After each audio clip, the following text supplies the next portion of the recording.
shit is getting real for the 7 deadly sins.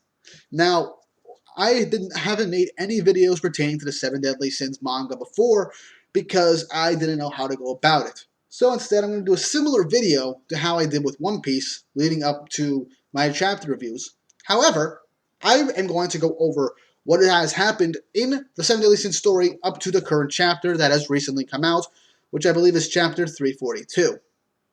And boy, was it a doozy.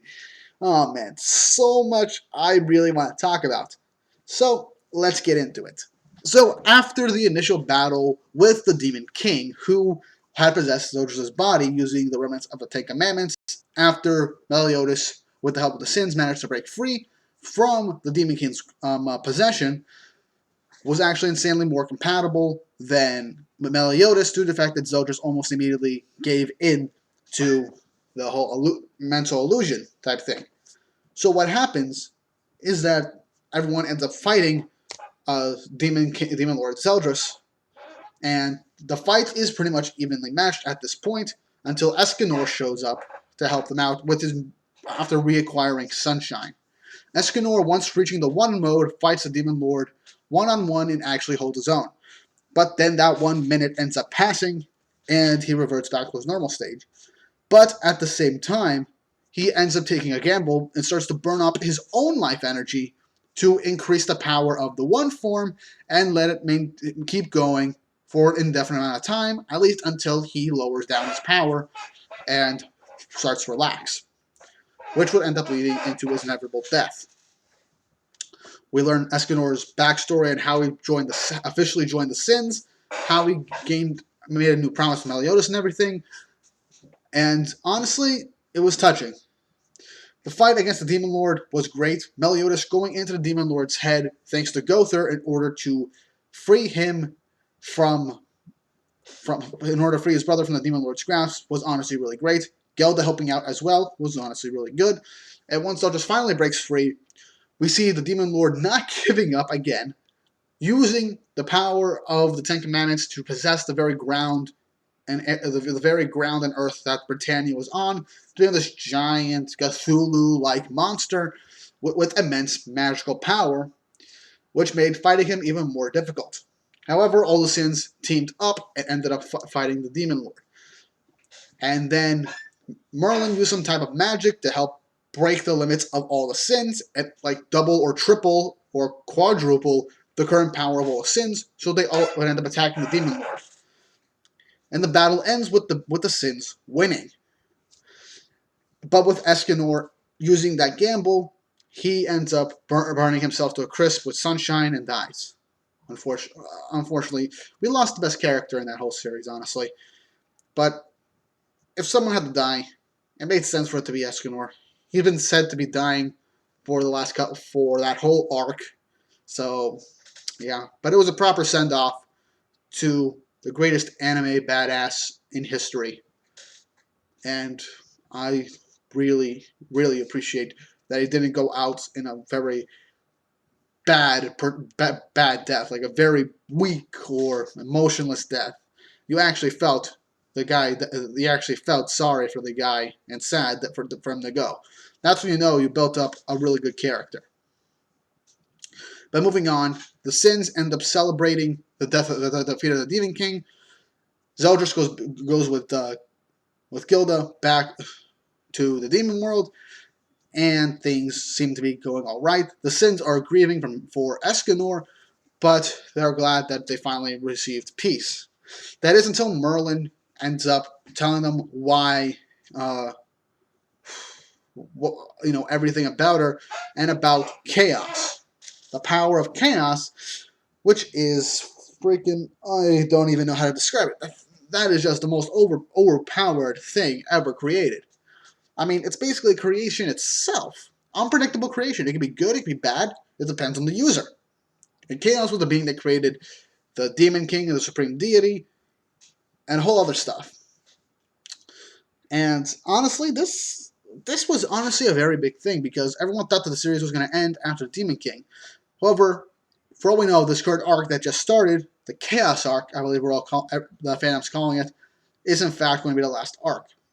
Now, the one thing I will have to say is Merlin's back. Whew, sorry about that. But Merlin's entire backstory was a bit of a shock, but also not. The fact that she kind of fell in love with Meliodas after he saved her was kind of similar to what happened with Deanne when she first met Meliodas. But then again, not. It's a weird thing to go about it. But then she stopped her own time and aged herself up and stuff like that. But whatever, it is what it is. But the fact that she was a glutton for knowledge and discovered chaos prompted her to become a priestess of chaos, meet up with the Lady of the Lake, come up with a plan to try and free Chaos, and then finding out that Hawk's mom was in fact Chaos the entire time, just sealed away in that giant pig-like moss seal body for the entirety of the time.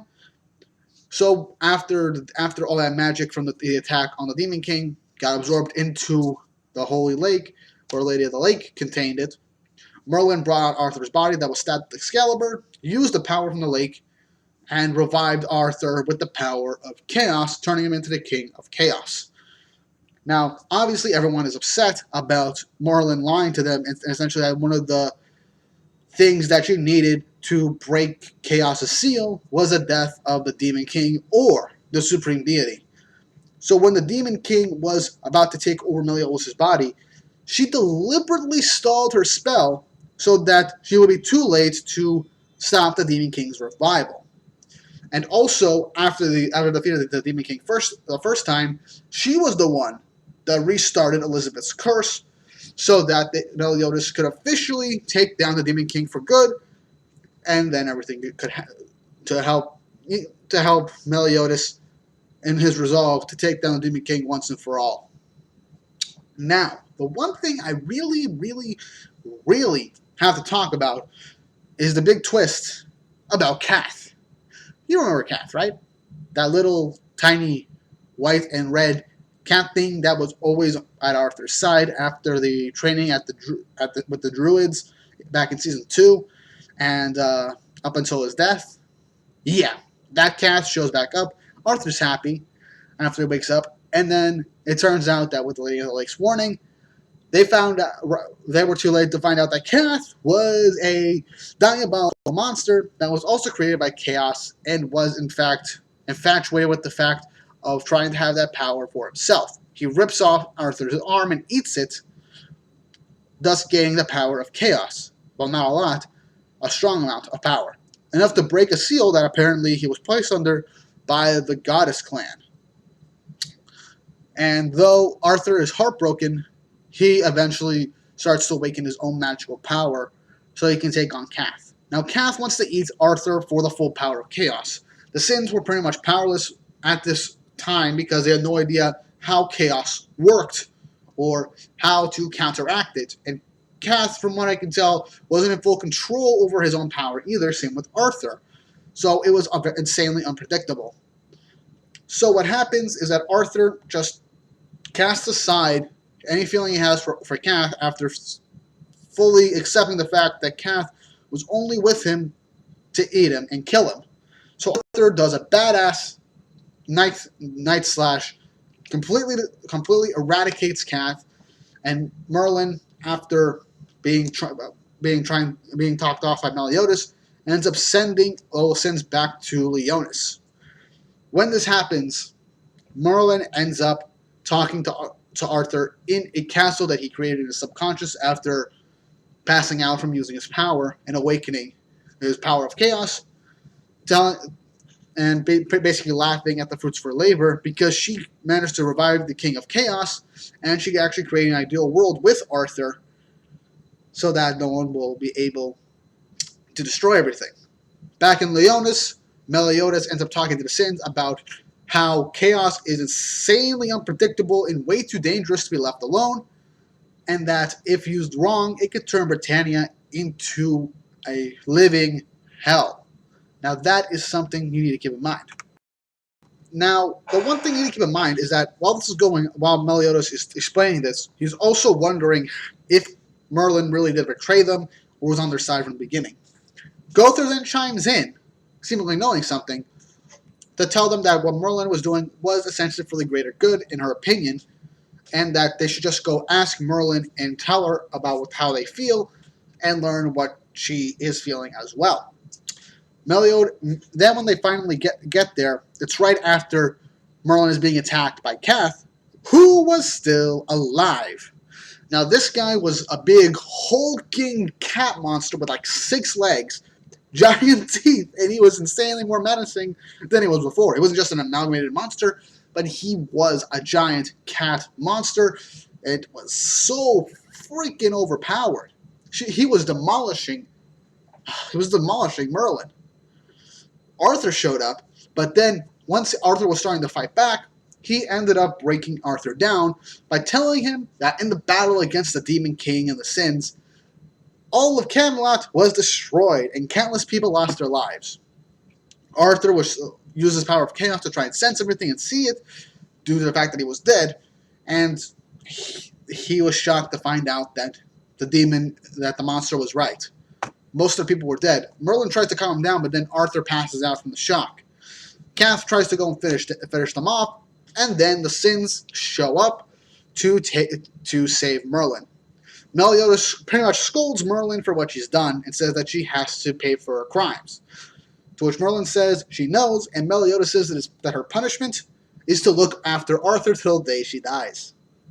Which is something that Meliodas would say, especially after everything that they all went through.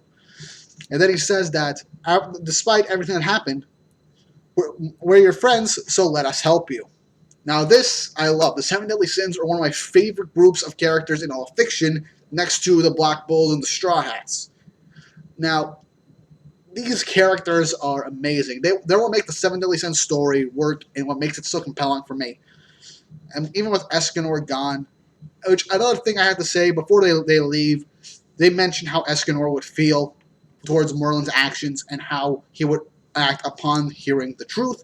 He would still want to help Merlin due to his feelings for her and the fact that they're friends and comrades. And I love that fact. I said it before, I really do love how, despite Escanor dying a couple of chapters, roughly 5-6 chapters ago, they still mention him and keep in mind of his existence. That's something that not a lot of manga and anime keep intact, because whenever a character dies, you keep it in the back of your mind. They say it a lot a few chapters later, but then they almost forget about it until like another arc or two down the road for them to remember him.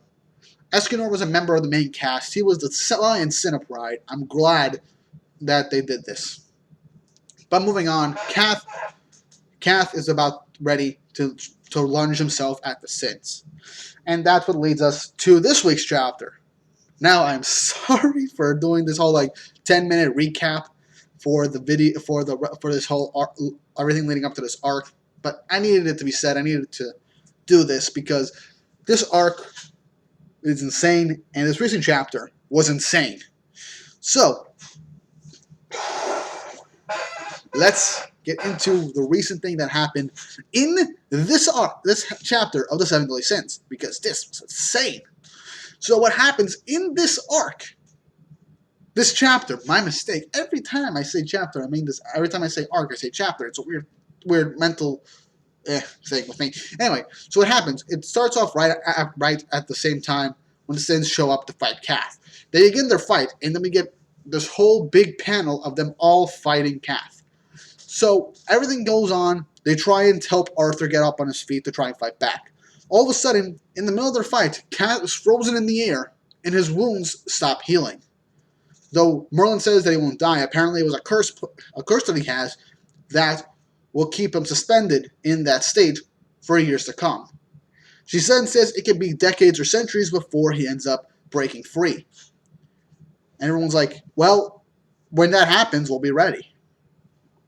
And then we end up cutting to Leonis years later, where apparently Elizabeth and Meliodas are getting married. Bon and Elaine are about to have a kid. Deanne and King have already been married and are living in the fairy realm. And Merlin and Arthur are off rebuilding a kingdom. Now that was a bizarre twist, because at that moment you were like, what? That's it? That's the final battle, and now we're getting the epilogue again. But this was just another big troll. This guy trolls everyone. This creator has trolled us so many times. I mean, from the length of the chapter, I assumed that this would be one of the final chapters because of how long it was. But it's another troll like halfway through the damn chapter, like over halfway through the chapter. And I'm like, what's going on? Is this going to be the end of the series? Then all of a sudden, Meliodas is at, from what I can tell, Elizabeth's deathbed, basically talking about that Elaine was with Bond at his final moments and that he's dead. They have no word from the Yanning King in the fairy realm, or Arthur and Merlin. And then all of a sudden, Kath shows up with dead knights around him, basically saying hello to Meliodas, and that it's been a long time, and that you're finally all alone.